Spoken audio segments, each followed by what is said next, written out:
The 2015 Polyglot Gathering is brought to you by italki. Become fluent in any language. Bien, bonjour. L'heure, c'est l'heure. Nous commençons. Alors, cette présentation est en français. Mais si vous ne comprenez pas un mot de ce que je dis, vous pouvez dire « pip » et j'explique. Alors, voilà, c'est un concept cueilleur de mots que j'ai inventé il y a une dizaine d'années. Je m'appelle Sylvain Lelarge et je suis professeur de français pour néerlandais. Alors, vous savez peut-être que les néerlandais sont très francophiles. Il y a beaucoup de néerlandais qui aimeraient acheter une maison en France et je les emmène, pas seulement des néerlandais, mais la plupart, je les emmène en France pour toute une semaine. Bien. Et ils sont dans une ville. Ils se promènent à un certain moment tout seuls dans la ville. Et je les invite à cueillir les mots. Alors, qu'est-ce que c'est que cueillir les mots? Eh bien, voilà. Vous vous trouvez dans une ville. Ici, nous sommes par exemple à Bergerac, dans le Périgord. Et vous voyez un peu partout des mots, des mots, des mots, des mots, des mots. Cela peut être des graffitis, cela peut être le nom d'une boutique, cela peut être un panneau officiel ou non, cela peut être un petit papier écrit quelque part. Et vous commencez à faire attention à tout ce qui est écrit. Alors, à un certain moment, vous allez rencontrer des choses que vous ne comprenez pas. Et vous pouvez demander, par exemple, vous voyez une boulangerie qui s'appelle le Vieux Fournil. Alors vous demandez à un passant, excusez-moi madame, excusez-moi monsieur, qu'est-ce que ça veut dire?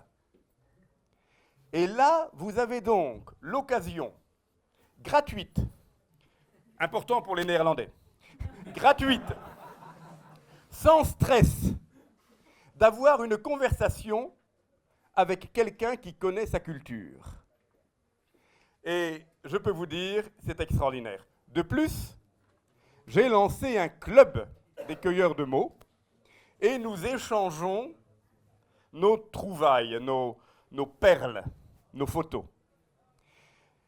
Et le but de cette présentation, c'est de faire naître en vous des vocations de cueilleurs de mots, pas spécialement en français, mais dans votre langue, et ensuite nous pouvons échanger ensemble. Bien, alors je vous emmène faire une balade dans les rues de France. Et vous allez rencontrer des gens, typiquement français, voilà, et ces gens, normalement, ils aiment parler. Ils aiment rencontrer, ils aiment expliquer. Alors, je vous propose, il y a plusieurs catégories, d'abord de chercher des jolis mots. Des mots que peut-être vous ne connaissez pas. Les Français s'abstenir, hein? Bien. Jetez à l'œil, Philippe. La clé, c'est « Excusez-moi, madame », que veut dire, par exemple, le mot « mijoter ». Grand-mère, que mijotes-tu? Avez-vous une idée?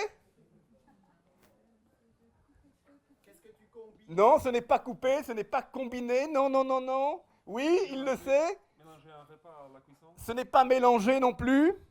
C'est cuire très doucement, à petit feu, très longtemps, quelque chose qui va avoir un très bon goût.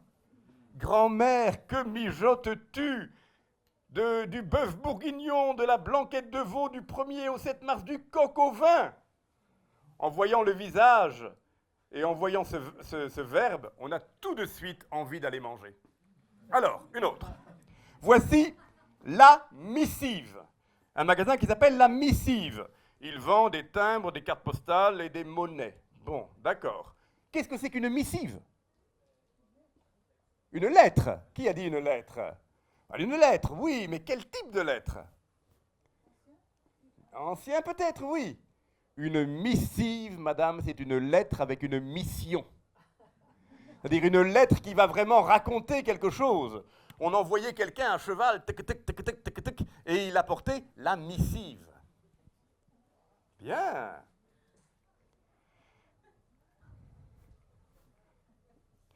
La régalade. Alors, la régalade. Vous connaissez peut-être le verbe se régaler. Se régaler, ça veut dire manger quelque chose avec beaucoup de plaisir. Oh, je me régale. Mais la régalade. Y a-t-il un espagnol ici? Non, il n'y a pas d'espagnol. Dommage. Regardez. Boire à la régalade, c'est boire autant qu'on veut. Et ça vient du temps des paysans qui avaient une cruche comme ça, et ils buvaient un fil d'eau qui coulait dans leur bouche. Ça, c'est boire à la régalade. Ce sont de jolis mots. Ah, je parle de ce mot-ci. Vous ne pouvez pas lire, mais c'est écrit, il est écrit prêt à porter.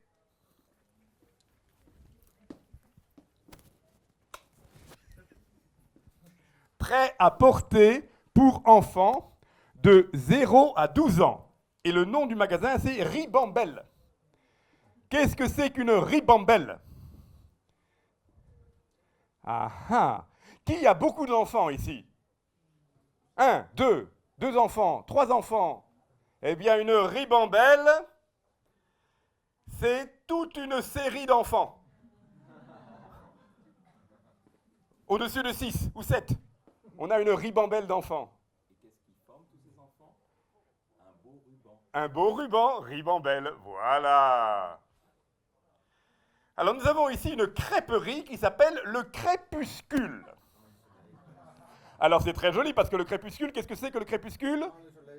Quand le soleil baisse, voilà, c'est le moment où on ne voit plus très bien, mais il fait encore jour. Mais je trouve moi-même, honnêtement dit, que c'est un très mauvais nom. Parce que le crépuscule, ça me fait trop penser à une crêpe minuscule. Et je ne vais jamais manger à une crêperie qui s'appellera le crépuscule. Non, bien sûr que non. L'embuscade, c'est pour un restaurant.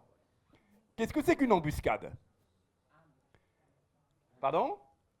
Est-ce que c'est une recherche? Non. Ambush in English, bravo. Une embuscade, c'est quand vous vous promenez dans la forêt et il y a des bandits qui vous attendent avec le fusil à la main. C'est une embuscade, d'accord? Alors, excusez-moi, mais pour un restaurant, l'embuscade, ça ne me semble pas un très bon nom, surtout qu'on dit normalement qu'on reçoit un coup de fusil, ça veut dire une note très chère à la fin. Vous comprenez? Si vous payez beaucoup, beaucoup, beaucoup d'argent, c'est le coup de fusil de l'embuscade. Non, non, non, non, non, ce n'est pas bon du tout. Ah, la fringale. Non? Eh bien, la fringale, c'est quand vous avez faim, mais c'est plutôt une envie qu'une vraie faim. Vous savez, quand on a le sucre du sang qui tombe un petit peu, on doit manger quelque chose, c'est une fringale. Voilà. Bien. Voilà, c'était plus ou moins la catégorie des beaux mots, mais quand même, on dit, j'ai une de ces fringales. Ouh! Ce n'est pas la vraie faim, mais que pensez-vous de ceci? La coudée. C'est un restaurant qui s'appelle la coudée. Qu'est-ce que c'est que le coude? Monsieur me montre. Le coude, c'est cette partie-là du bras. Mais qu'est-ce que c'est qu'une coudée? Vous le connaissez en anglais? Non, ce n'est pas un coup de coude, non. Non. Eh bien, dites-moi, comment mesurez-vous la distance en anglais? Vous la mesurez avec des pieds. Donc le pied est une distance. Eh bien, le coude aussi, c'est une distance. C'est-à-dire, avant, les menuisiers, les charpentiers utilisaient le coude. Et donc, vous avez la coudée, c'est la distance entre le coude et l'extrémité des doigts, mais vous avez aussi, par exemple, la bouchée. C'est la quantité de nourriture dans une bouche. Vous avez la cuillerée. C'est la quantité de sucre dans une cuillère. Vous avez une poignée. Ce n'est pas seulement une poignée de main, mais c'est la quantité de sable que vous prenez dans un poing. Vous avez une enjambée. C'est cette distance. Et vous avez même une journée. C'est la distance que vous pouvez marcher en un jour. Bien. Et en effet, c'est la table des bâtisseurs. C'est spécialement pour les gens dont le métier est de fabriquer, construire une maison. Bien. Maintenant, ça y est, vous me suivez encore? Oui, je n'ai pas entendu bip. Non, non, non. Le cerveau commence à fonctionner un peu. Alors nous allons au jeu de mots. Par exemple, voici un petit bar qui s'appelle fin de journée. Ah bien oui, bien sûr. La fin de journée, la fin, hunger, de journée, c'est à la fin de la journée. Fin. D'accord, on continue. Que pensez-vous de cette entreprise de chauffage plomberie qui s'appelle Eau Secours?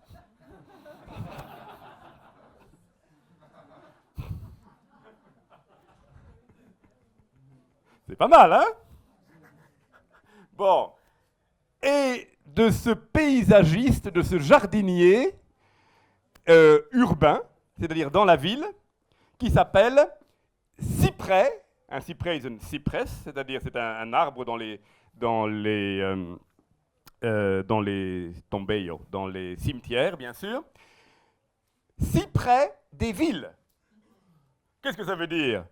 Ça veut dire bien sûr qu'il est si près des villes. Bon, on continue. Voici une entreprise de repassage qui s'appelle Laissez-les faire. Qui peut m'expliquer le truc là? Laissez-les faire, ça veut dire laisser les faire à repasser, mais aussi laisser les autres faire le travail à votre place. Voilà, laissez-les faire, laissez-les faire. Excellent. Ah, là on va un petit peu plus loin. C'est une librairie qui s'appelle Littérature. Alors, qu'est-ce que c'est qu'une rature? Une rature, monsieur? Voilà, si on corrige quelque chose, on fait une rature. On barre un mot, on écrit quelque chose. Et il s'agit de livres anciens, rares ou curieux. C'est-à-dire, normalement, des livres qui ont appartenu à des gens, et ces gens ont écrit dans les livres. Et on achète un livre, mais on a deux livres, en fait. Parce qu'on a le livre de l'auteur, et on a le livre du lecteur. Bien. Littérature. Livres anciens, rares ou curieux. Non, ça c'est un peu du néerlandais, excusez-moi. Bon. Ah, ça j'adore. J'adore. Les jeux vidéo. The games. Hein? Eh bien, c'est en effet l'échappatoire. C'est la manière dont les jeunes et les moins jeunes peuvent parfois partir de la réalité. N'est-ce pas? Eh bien, jeu, comme jeu, et console. Et je ne sais pas si c'est la même chose en anglais, mais la console, c'est le PlayStation. Voilà, jeu console, extraordinaire. Comment dit-on en anglais? Non, mais le verbe consoler, c'est quand, par exemple, Alex est très triste et je le console. En allemand, c'est trösten et en anglais, c'est To console. Oh, c'est incroyable, je comprends l'anglais.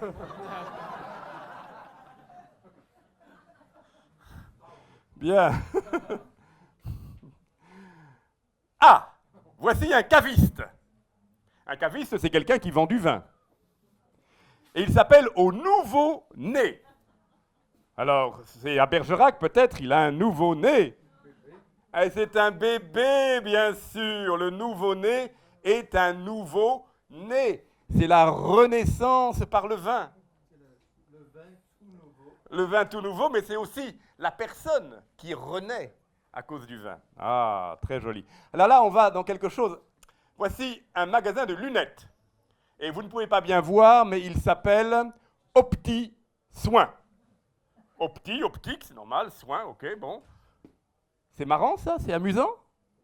Bien sûr que c'est amusant!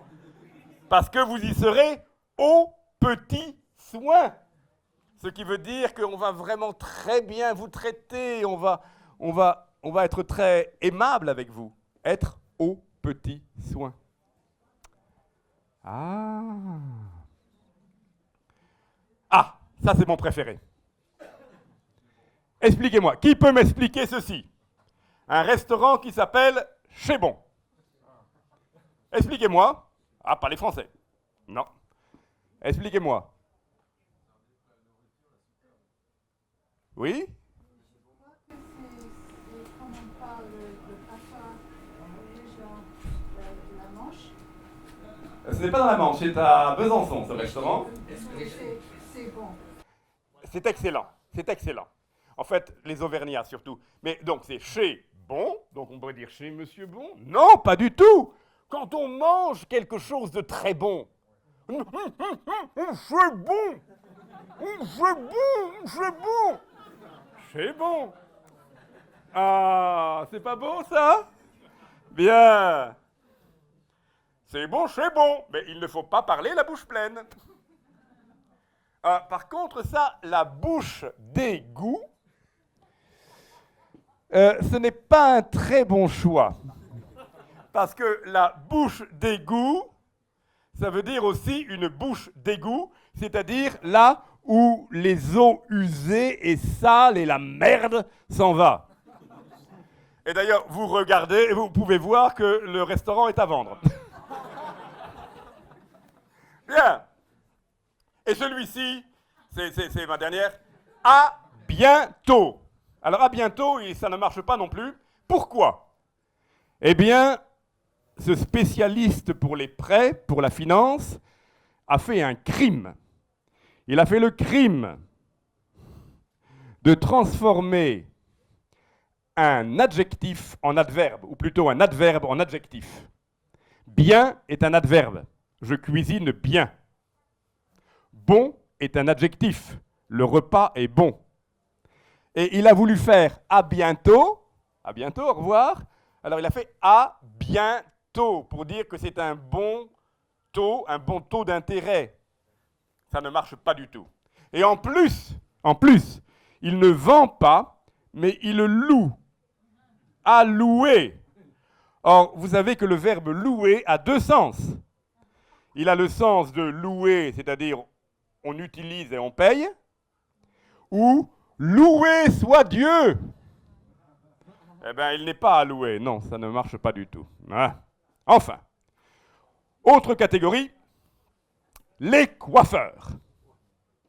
Je dois vous dire que les coiffeurs, que je n'utilise pas beaucoup, les coiffeurs sont les maîtres du mauvais jeu de mots. Si vous voulez ouvrir un salon de coiffure, vous devez trouver un nom. Alors, quelles sont les règles? Quelle est la règle? La règle, eh bien, c'est que dans le nom, il doit y avoir hair, tif ou ray. Tif, c'est le nom familier pour les cheveux. D'accord?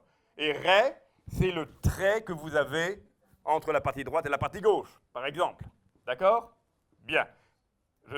Pas de commentaire, Philippe. Bien. Alors, je vous demande, essayez de penser que vous êtes un coiffeur et que vous devez trouver un nom en français avec R, tif ou ray. Oui. Attractif. Bravo, excellent. Vous avez votre diplôme de coiffeur? Non, ça fait rien, commencez. Oui? Réclatif. Relatif. Ah, c'est relatif. C'est relativement bon. Oui, alors. Bonheur. Bonheur. Rayonnant, oui, excellent, rayonnant. Oh, mais vous avez, oui. Quoi faire, oui, quoi faire, excellent. Eh bien, moi j'en ai trouvé 3. J'ai trouvé je retourne chez ma mère ou me mets pas en colère ou mais tu sais pas y faire. You have no idea how to do it. Oh. Bon, et maintenant on va voir les vrais. Les vrais. J'ai une petite collection pour vous, regardez. Séductif,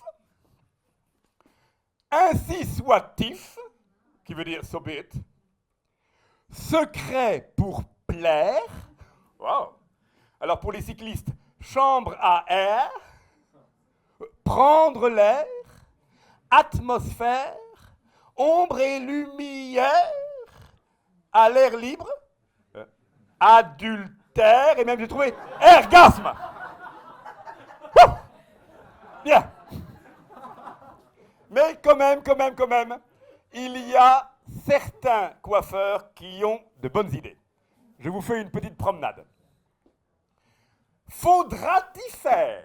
Alors il a tif, il a R, faudra-t-y faire? Cela veut dire il faudra t'y faire, il va falloir t'y habituer. Vous rentrez à la maison et vous avez votre coiffure en vert pomme et en rouge bonbon.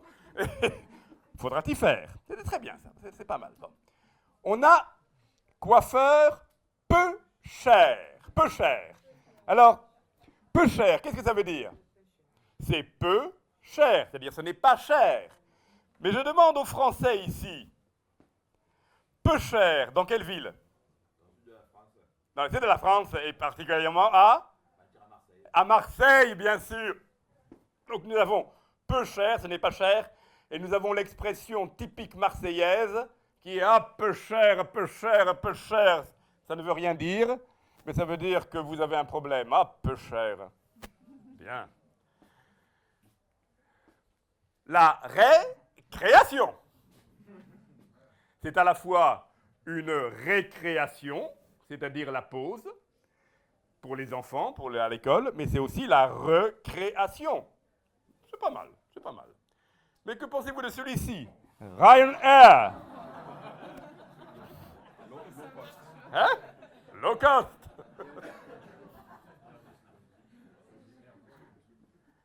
Alors là, les coiffeurs, alors ne regardez pas la radiologie, la mammographie, ce sont les coiffeurs de la rue. Et j'ai beaucoup aimé ça à cause d'une petite histoire. Je vous raconte une histoire. Il y avait une fois dans une rue 3 coiffeurs. Et un jour, alors bien sûr la concurrence, un jour le premier coiffeur met dans sa devanture, dans sa vitrine, un grand panneau, il y avait écrit « Le meilleur coiffeur de la ville ». Voilà. Le lendemain, le deuxième coiffeur met derrière sa vitrine un panneau « Le meilleur coiffeur de l'univers ». Et le troisième jour, qu'est-ce qu'il a mis? Le meilleur coiffeur de la rue. Comme quoi, tout est relatif. Bien. Alors, il y a un nom que je n'ai pas encore trouvé, c'est coifferie. Vous savez, maintenant, on a la sandwicherie, hein, on a la déchetterie. Hein, et je déteste ça, parce que ce sont des nouveaux mots qui ne veulent rien dire. Alors, je voudrais vous emmener un petit peu maintenant au pays des riz. Riz. Alors, vous savez déjà que nous avons la plomberie. Hein, c'est normal, parce qu'on utilise du plomb. D'abord, bon. Et vous avez la boucherie, pour la bouche. Parce que c'était avant les nobles qui mangeaient la viande. Donc c'était la boucherie.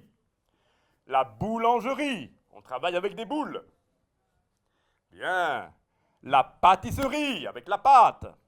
C'est normal. Et la cordonnerie, avec des cordons. C'est en fait pour réparer les chaussures. Bien.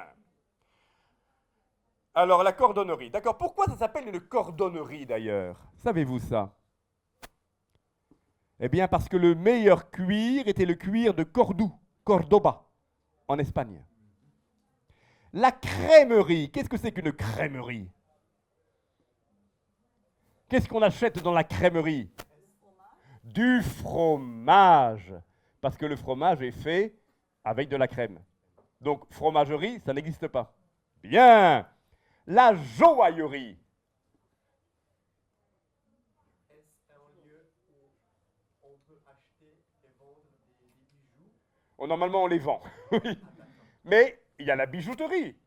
Alors, quelle est la différence entre la joaillerie et la bijouterie? Je pense que cela dépendra de la qualité des bijoux. C'est un peu vrai. Dans la joaillerie, le joaillier fabrique ses propres bijoux. D'accord? Ça, c'est goldsmith. Voilà. Et la quincaillerie. Qui a déjà été dans une quincaillerie?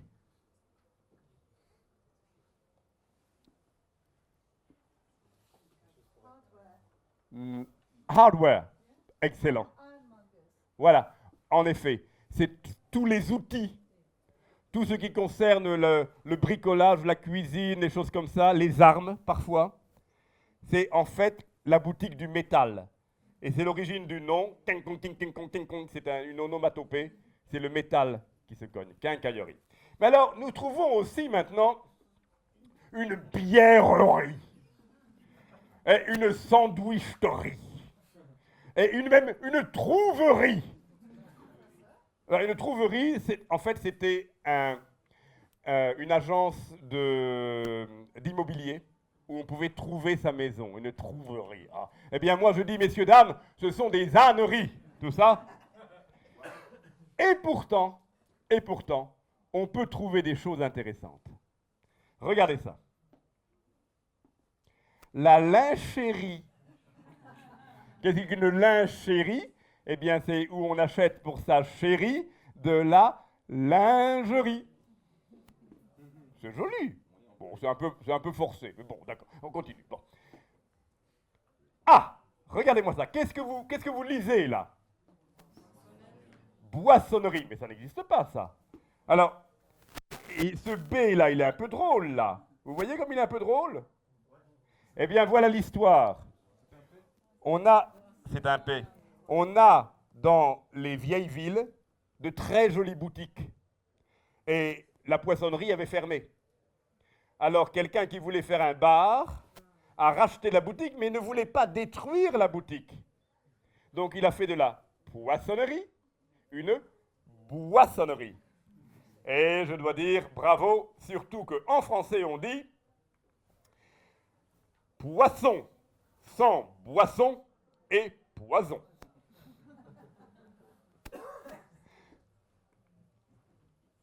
Ah, voilà une crêperie qui me plaît mieux.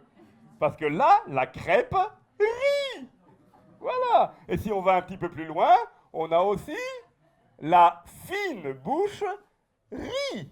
La fine boucherie, et c'est très joli ça, parce que fine, ça veut dire que la personne n'est pas un gourmand, mais c'est un gourmet, quelqu'un qui aime les très bonnes choses. Hein, ce qu'on appelle en allemand la délicatesse. Ce n'est pas la délicatesse, mais bon. Et enfin, regardez-moi ça. Nous avons... voilà. L'épicerie. C'est très joli ça, l'épicerie, parce que si l'épicerie, le client rit, et le sourit aussi. Ah, bon. Ok, maintenant vous devriez rire. Non, ça va y avoir. Oui, dites-moi. Le sou, c'est 5 centimes. Un sou, c'est une petite pièce d'argent. Alors, vous voyez, je parle avec vous maintenant, je me trouve en France, et je continue comme ça, et qu'est-ce que je fais? Merde! Je marche dans une crotte de chien. Je marche dans une crotte de chien, et je dis, merde! Merde! Voilà, regardez-moi ça. Voilà. Eh bien, vous ne pouvez pas savoir la créativité des gens pour régler ce problème. Alors, d'abord, on a ça, c'est-à-dire la municipalité, près d'un pont, a fait un petit bac à sable et il a mis aire de déjection canine. Bon, excusez-moi, mais même les chiens qui savent lire ne peuvent pas savoir qu'est-ce que c'est qu'une aire de déjection canine. Bon, ça ne marche pas. Ça ne marche pas. Donc, les gens commencent eux-mêmes à écrire quelque chose. Hein? Par exemple, prière de faire les besoins de vos chiens plus loin. C'est gentil ça, hein? Donc pas ici, mais chez le voisin. Mais il y a une drôle d'histoire là, parce que en fait... Non, mais il y a une drôle d'histoire, parce que regardez, faire le besoin, c'est quand le chien fait les besoins. La personne ne peut pas faire le besoin. Elle peut faire les besoins. To let your dog do it. Alors le monsieur a oublié un faire. Alors c'est le propriétaire qui doit aller faire les besoins du chien ailleurs. Non, ça ne marche pas. Bon. Alors, c'est drôle parce qu'on ne veut pas dire la merde. Alors on a un joli mot, les besoins. Les besoins, hein. En néerlandais de behoefte. Oui. Alors un autre joli mot. Merci de ne pas jeter de détritus et de ramasser, d'enterrer les oublis de vos chiens. Le chien s'est oublié. C'est bon les oublis d'ailleurs. Hein, bon. Les oublis. Alors, on continue, la municipalité continue et elle a des belles machines. Hygiène canine, distributeur de sachets. Est-ce que ça marche? Non. Alors, imaginez la frustration des fonctionnaires, hein, qui essayent de trouver le meilleur moyen. Et les gens, simplement, ne coopèrent pas. Alors, qu'est-ce qu'ils font? Eh bien, ils trouvent une nouvelle machine. Alors, regardez cette machine. Elle s'appelle Toutounet. Toutounet, alors, un toutou, c'est un chien. Viens, mon toutou, mon toutou, mon toutou. Net, ça veut dire un petit chien, ou toutou net, propre. Bien. Alors on explique aux gens, avec des dessins, enfilez le sac, saisissez la déjection, retournez le sac, jetez le sac, et même pour les imbéciles complets, pour prendre le sac, tirez, pas pousser. Bon, mais attention. Regardez maintenant ce qu'il y a écrit ici en petites lettres. Sac non alimentaire.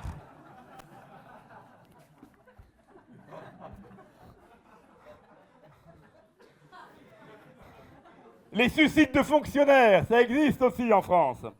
Bien. Alors, le peuple va reprendre le travail. Alors, puisque l'adulte, le papa ou la maman ne réagit pas, eh bien, c'est les enfants qui vont réagir. Et ils disent, je ramasse les crottes de mon chien, parce que moi, j'ai compris. Hein? Bon. Ça ne marche pas non plus. Alors, on commence à s'énerver.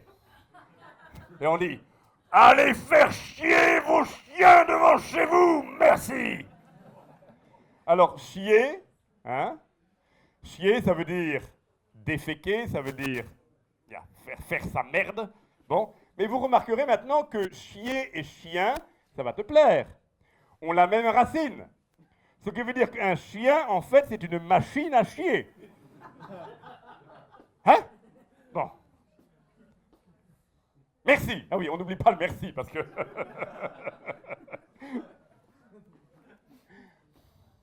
Alors, on va commencer à parler aux chiens même. On va lui dire, à nos amis les chiens, merci d'éduquer vos maîtres afin que ces rues restent aussi propres que leurs pas de porte. C'est le chien qui doit éduquer le maître. Et si le maître n'écoute pas, qu'est-ce qui se passe? Eh bien, le chien va s'énerver. Il va dire, vous voyez le chien là? Hein, il n'est pas content. Et il dit, stop à l'invasion de déjection canine, je t'explique. J'en ai marre, I'm fed up, d'avoir mauvaise réputation. Alors bouge-toi et ramasse. Hein? Bon. Eh bien, je peux vous dire, Ça ne marche toujours pas. Mais, un jour, j'ai trouvé la solution. Et je vous le dis parce que je suis sûr que le problème n'est pas seulement français. Voici la solution, notez-la.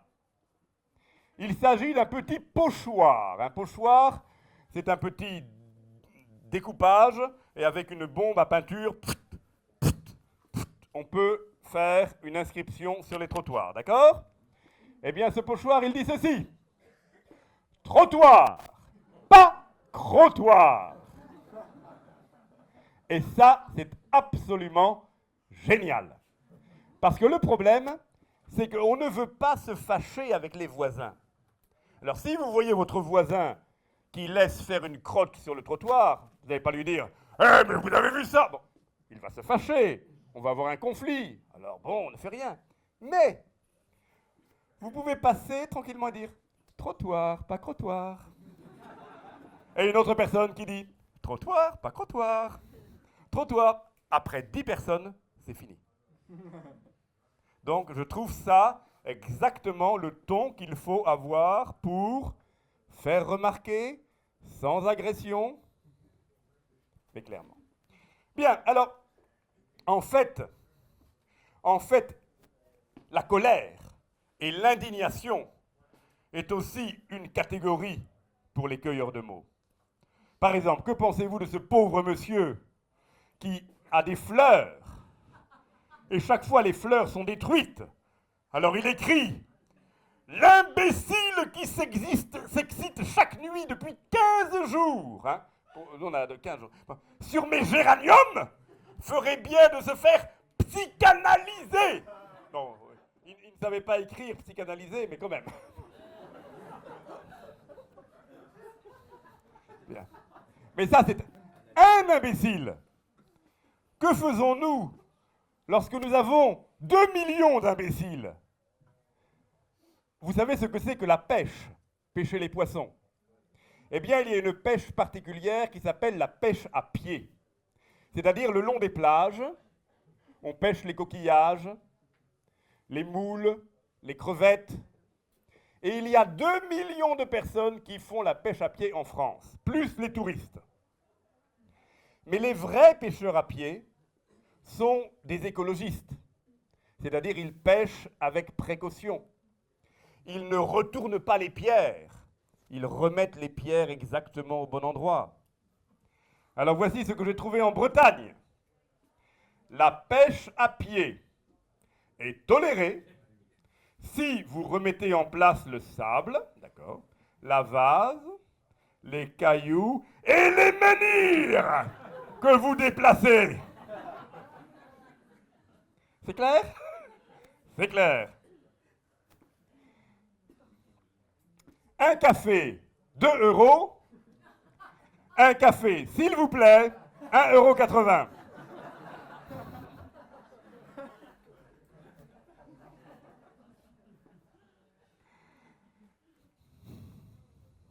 Ah, le parking. Alors là, le parking, c'est une autre source de colère et d'indignation.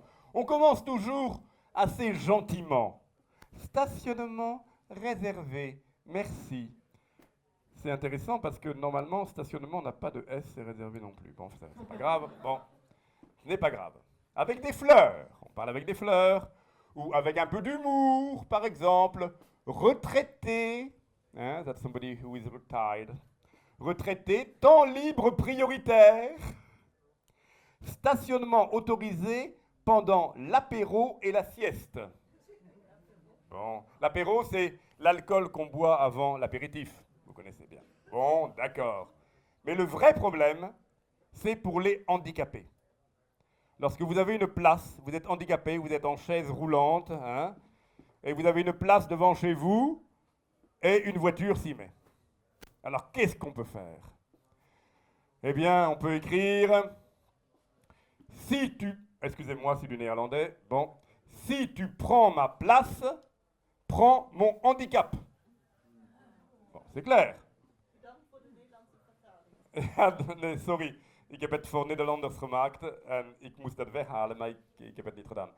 Niet altijd, niet overal. Ah, ça c'est plus clair. Être con n'est pas un handicap. Garez-vous ailleurs. Ce n'est pas vrai, c'est un handicap. Bon. Et celui-ci, ça c'est... Si vous en avez pour 5 minutes, moi, j'en ai pour toute la vie. If you just stay 5 minutes here, know that I stay for my whole life as I am. Et ça, je crois que ça marche. Enfin, pas toujours.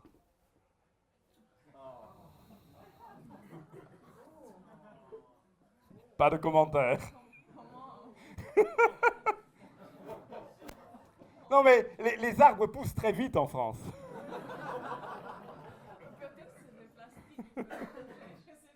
Bien, alors continuons justement avec ce type d'absurdité. Les choses qui sont complètement folles. On se dit mais c'est pas possible.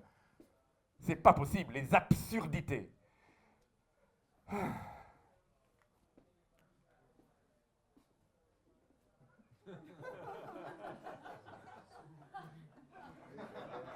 Vous savez ce que c'est que la laisse? La laisse, c'est pour tenir un chien.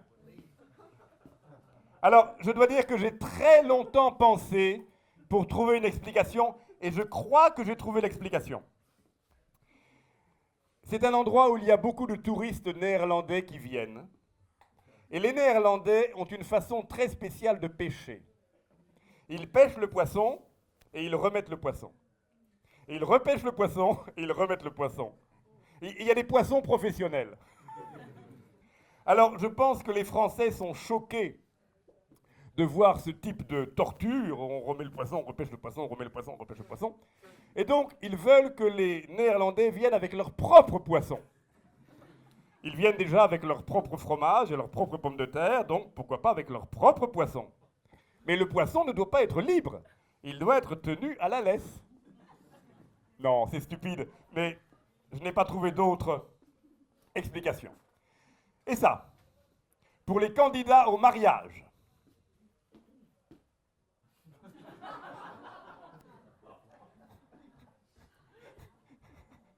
Pourquoi se fatiguer? Vous pouvez acheter une femme et un enfant tout près. Bien. Atelier de réparation. Nous réparons tout.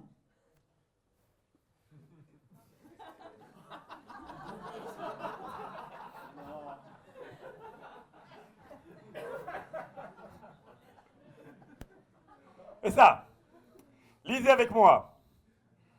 Nouveaux horaires du soleil.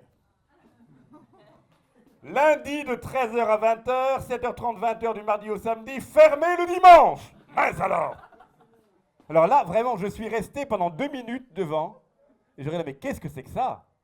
Maintenant, l'administration veut tout régler.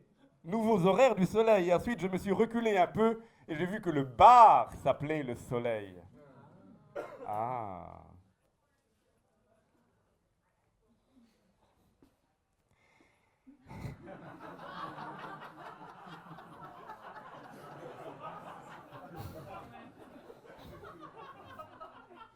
Un thermomètre portable pour la température de l'eau.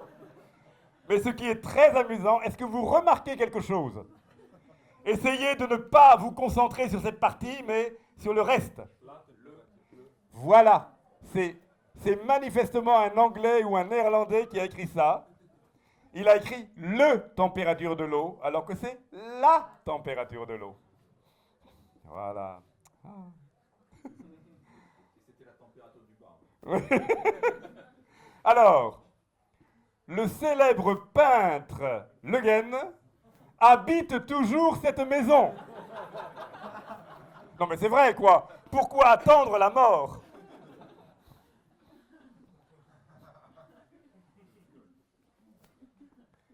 Alors ça c'est beau. Voici dans les Pyrénées une belle Madonna. Et ici il y a écrit « Ici, le possible est déjà fait, l'impossible est en cours, et pour les miracles, prévoir 48 heures de délai. » C'est joli, non?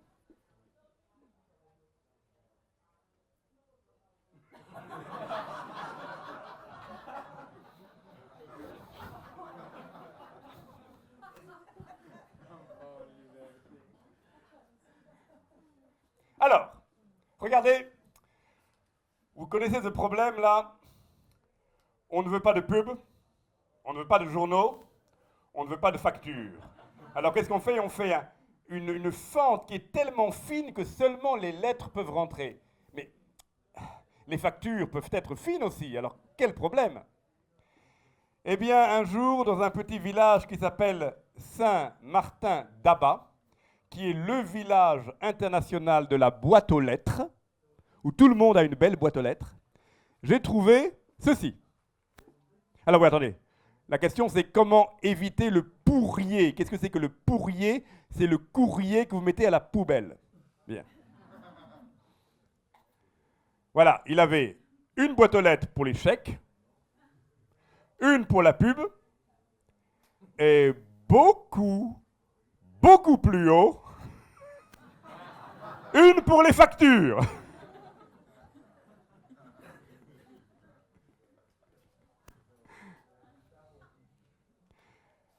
La maison fait crédit aux personnes âgées de 100 ans, accompagnées de leurs parents.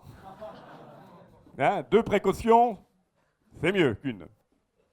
Bien. Et enfin, ici, le 17 avril 1891, il ne se passa strictement rien. Et ça, c'est extraordinaire. Parce que bien sûr, on parle toujours des choses affreuses et on ne parle pas de la paix et de la tranquillité.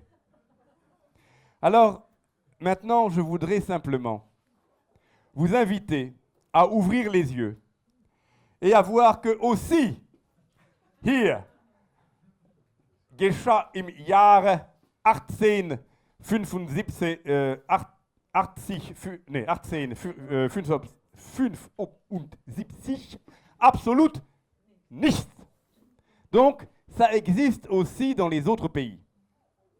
Et je voudrais vraiment vous inviter, si vous voulez aussi être un cueilleur de mots, si vous voulez aussi remarquer dans votre pays, dans votre langage, les choses intéressantes, eh bien de faire un échange avec moi. J'ai un petit bulletin chaque mois, en français, avec les 4 plus belles photos du mois. Si vous êtes intéressé, vous m'envoyez vos photos dans d'autres langues, vous me faites un petit commentaire dans votre langue, et je vous envoie les photos françaises. Et comme ça, nous commençons un joli petit échange, et peut-être dans 1 an, nous pouvons lancer, je ne sais pas, un groupe Facebook ou je ne sais quoi, n'importe quoi, mais comme ça, on peut commencer petit, avec un bon petit groupe. Voilà, c'est ce que je vous propose. Et je voudrais finir en disant, faisons-le maintenant, parce que le vin d'ici vaut mieux que l'eau de là. Voilà, j'ai fini.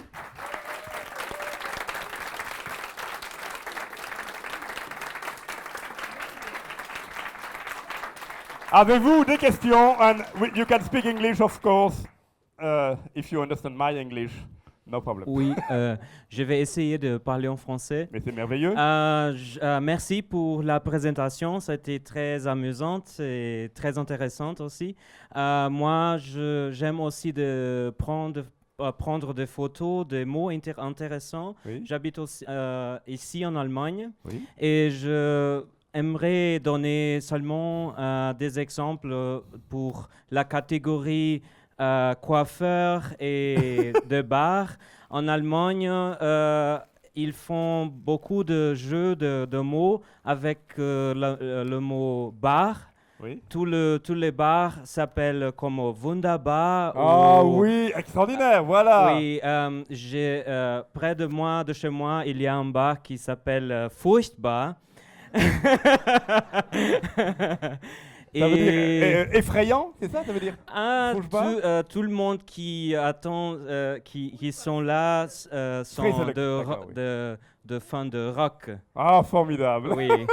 Et aussi pour le coiffeur, ici en Allemagne, il y a aussi beaucoup de jeux de mots avec le mot ha. Par exemple, il y a un coiffeur salon qui s'appelle H2O, H2O. Oui, H2O, oui, bien sûr. Oui, ou avec hair. Oui. Aussi, il y a beaucoup d'établissements qui aussi font la même chose.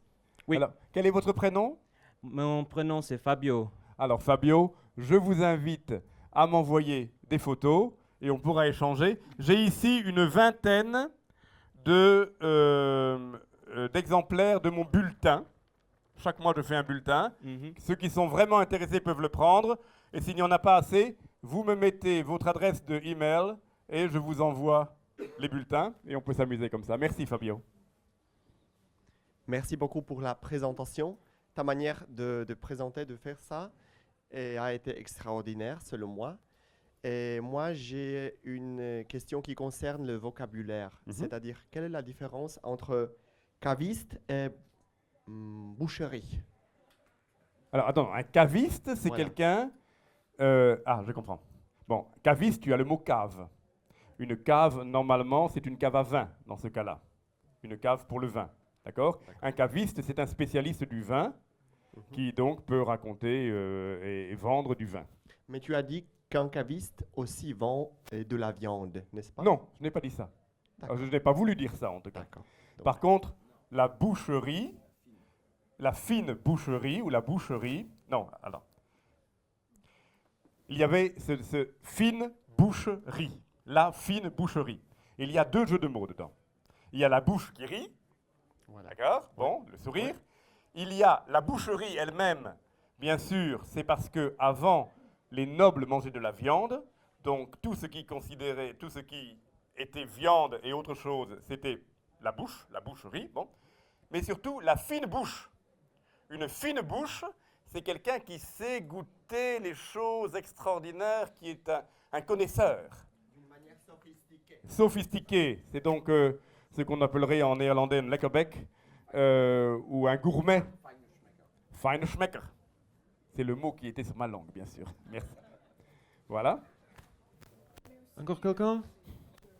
Ce qui m'est venu à l'esprit, c'est un bar à Karlsruhe, où j'habite en Allemagne, qui s'appelle Saftladen. C'est-à-dire, Saftladen, c'est un magasin où on vend des jus de fruits. Des jus de fruits, oui. Oui, des jus de fruits. Saftladen, ja. Saftladen, mais Saftladen en allemand, c'est aussi c'est une description d'une entreprise où ne fonctionne rien.